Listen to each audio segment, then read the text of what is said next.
Дорогие мои друзья,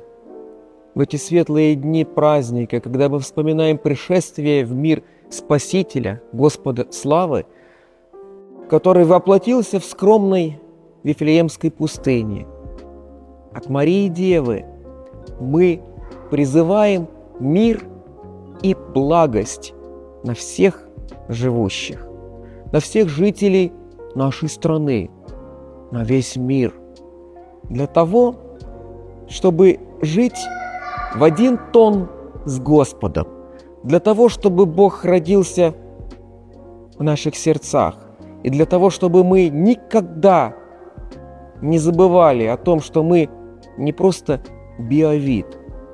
биология по классификации млекопитающие, а то, что мы образ и подобие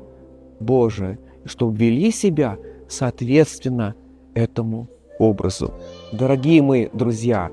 с Рождеством Христовым от всей души. Шинджеректон Котактайман.